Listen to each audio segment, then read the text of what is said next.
Hello, നമ്മുടെ വീഡിയോയിലേക്ക് വീണ്ടും എല്ലാവർക്കും സ്വാഗതം.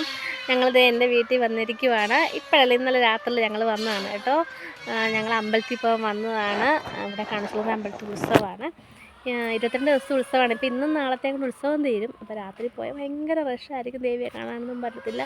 അപ്പോൾ ഇപ്പോൾ ഒന്ന് പകൽ പോയി തൊഴുതിട്ട് വരാലോ എന്നുള്ള പ്ലാനിലായിരുന്നല്ല ആണ്. ചേച്ചിയും ചേട്ടനും കൂടെ വരാമെന്ന് പറഞ്ഞു. ഇപ്പോൾ അവർ 10-10 വരാമെന്ന് പറഞ്ഞു. ആരീ പുറകെ നിൽക്കുന്നത്? ഇതെവിടുന്ന് പൂ കിട്ടിയേ? മുല്ലപ്പൂ വെച്ചിട്ടുണ്ടല്ലോ. ഇതെവിടുന്ന് പൂ കിട്ടിയേ?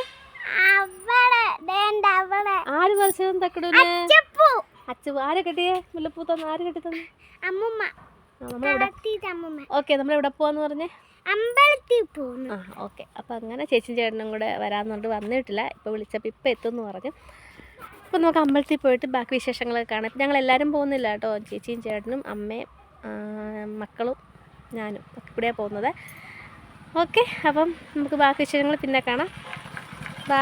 അങ്ങനെ ഞങ്ങളെല്ലാവരും കൂടെ അമ്പലത്തിൽ എത്തിയിട്ടുണ്ട്. ഇപ്പോഴേ നിറയെ വണ്ടികൾ കിടക്കുന്നത് കണ്ടോ. ഇതൊന്നും അല്ല, ഇനി രാത്രിയാകുമ്പോൾ ഇതിലും ഭയങ്കര തിരക്കാവും. അപ്പം ഒരു 3 മണിയൊക്കെ കഴിഞ്ഞാൽ പിന്നെ വണ്ടിയൊന്നും ഇങ്ങോട്ട് വിടത്തേ ഇല്ല. അമ്പലത്തിനടുത്തേക്ക് ഭയങ്കര ബ്ലോക്കായിരിക്കും.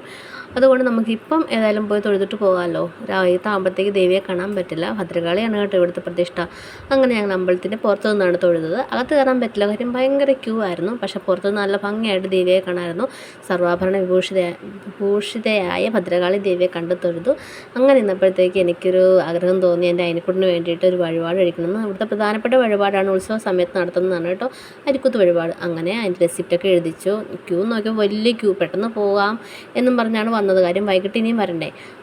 പക്ഷേ ഈ വഴിപാട് കഴിക്കണമെങ്കിൽ കുറേ നേരം ക്യൂ നിൽക്കണമെന്ന് ഞങ്ങൾ ഞാനും ചേച്ചിയും കൂടെ അതിൻ്റെ ഇതിന് വഴിപാടിന് നമുക്ക് അരിയും തേങ്ങയും ഒക്കെ ദീപമൊക്കെ കത്തിച്ച് തരും. അപ്പോൾ അതിനുള്ള ക്യൂവിൽ ഞാനും കൂത്തിന് പോകാനുള്ള ക്യൂവിൽ ചേച്ചി നിന്നു. അതുകൊണ്ട് നമുക്ക് പെട്ടെന്നായി കേട്ടോ. അങ്ങനത്തെ കൂത്ത് കൊടുത്തു.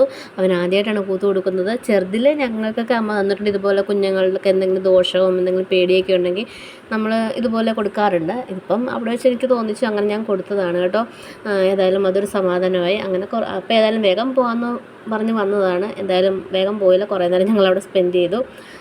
അങ്ങനെ പിന്നെന്താ പറയുക, ഉച്ച സമയമായതുകൊണ്ട് എല്ലാവർക്കും നല്ല ദാഹം ഉണ്ടായിരുന്നു കേട്ടോ. അങ്ങനെ ഞങ്ങളെല്ലാവരും തൽക്കാലം ഒരു ജ്യൂസിൽ ഒതുക്കി. ഇനി വൈകിട്ട് വരുമല്ലോ, ബാക്കി അപ്പോഴാകാമെന്ന് വിചാരിച്ച് തൽക്കാലം എല്ലാവർക്കും ജ്യൂസ് വാങ്ങിച്ചു കൊടുത്ത് സമാധാനപ്പെടുത്തി. പിന്നെ ഞങ്ങൾ നേരെ വീട്ടിലേക്കാണ് പോയത്. ഇനി വൈകിട്ട് ഒരു 5 മണിയൊക്കെ ആകുമ്പോഴത്തേക്ക് 5 മണി എല്ലാവരും മുന്നേ വരണം. അപ്പോൾ ഇത്രയേ ഉള്ളൂ നമ്മുടെ ഇന്നത്തെ വീഡിയോ എന്ന് പറയുന്നത്. എല്ലാവരും ലൈക്ക് ചെയ്യുക, ഷെയർ ചെയ്യുക, സബ്സ്ക്രൈബ് ചെയ്യുക.